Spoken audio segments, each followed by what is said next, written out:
আশঙ্কা সত্যি করে অবশেষে তৈরি বিধ্বংসী ঘূর্ণিঝড় রেমাল বাঁক নিয়ে তীব্র গতিতে ধেয়ে আসছে বাংলার উপকূলের দিকে।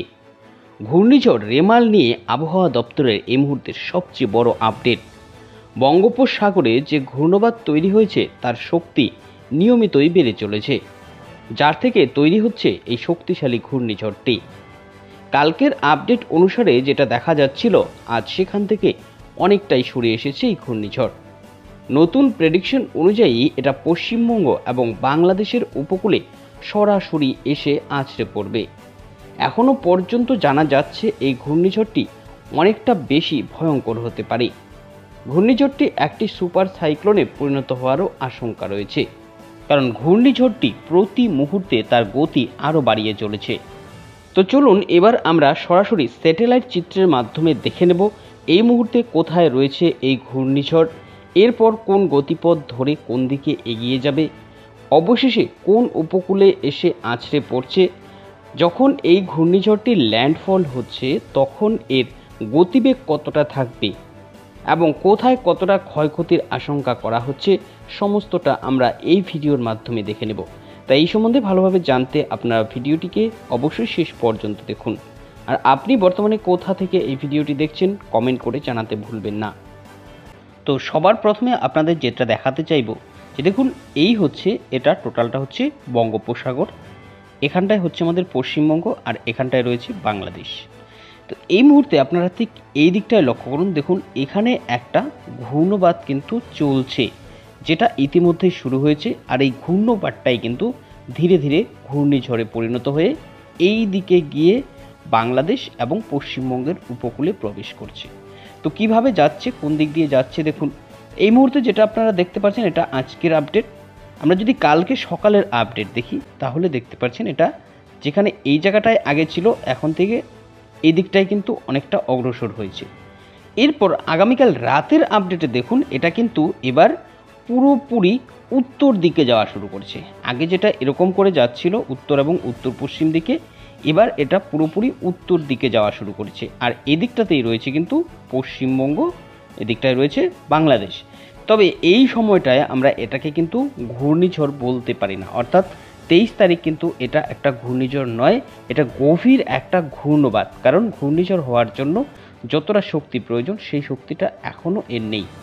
কিন্তু আমরা যদি 24 তারিখের আপডেট দেখি, 24 তারিখে দেখতে পাচ্ছেন এটা কিন্তু এবার একটা ঘূর্ণিঝড়ে পরিণত হয়েছে। কারণ এই যে ঘূর্ণবাতটা, এটার যে বর্তমানে স্পিড রয়েছে সেটা কিন্তু 80 থেকে 90 কিলোমিটার প্রতি ঘন্টায় রয়েছে। আর 80 কিলোমিটার পার হয়ে গেলেই সেটাকে আমরা একটা ঘূর্ণিঝড় বলতে পারি। তো এই মুহূর্তে স্বাভাবিকভাবে বলা যায় যে 24 তারিখে কিন্তু এই ঘূর্ণবাতটা একটা ঘূর্ণিঝড়ে রূপান্তরিত হয়ে যাচ্ছে। তো 25 তারিখ সকালের আপডেট এই মুহূর্তে আপনারা দেখতে পাচ্ছেন। এই সময় দেখুন এই ঘূর্ণিঝড়টা দেখুন অনেকটা কাছাকাছি কিন্তু চলে এসেছে উপকূলের। আর এখন এর যা গতিবেগ সেটা রয়েছে 90 কিলোমিটারেরও উপরে। 90 থেকে 100 কিলোমিটার প্রতি ঘন্টায় কিন্তু এই মুহূর্তে এই ঘূর্ণিঝড়টির গতিবেগ দেখাচ্ছে।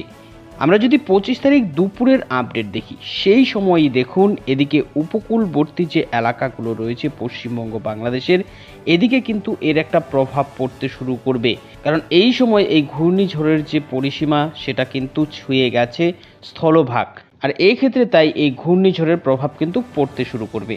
25 তারিখ যদি আমরা রাতের আপডেট দেখি, সেই মুহূর্তে দেখতে পাচ্ছেন এদিকে বাংলাদেশ পশ্চিমবঙ্গের বেশিরভাগ জায়গায় কিন্তু ঝড় বৃষ্টিও শুরু হয়ে যাবে।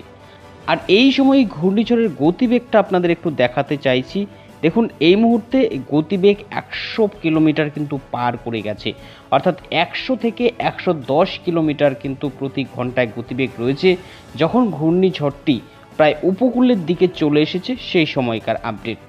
এবার আমরা 26 তারিখ সকালের দিকের আপডেট দেখছি। এই মুহূর্তে দেখতে পাচ্ছেন একটা ভয়ানক পরিস্থিতি, কারণ এই 26 তারিখ সকালবেলায় এই ঘূর্ণিঝড়টা কিন্তু ল্যান্ডফল করতে যাচ্ছে। আর এই মুহূর্তে দেখতে পাচ্ছেন বেশিরভাগটা কিন্তু রয়েছে পশ্চিমবঙ্গে। মেইন যে প্রভাবটা সেটা পশ্চিমবঙ্গে রয়েছে, একই সাথে সাথে এখানে প্রভাব থাকবে বাংলাদেশ এবং এদিকে প্রভাব থাকবে উড়িষ্যা উপকূলেও।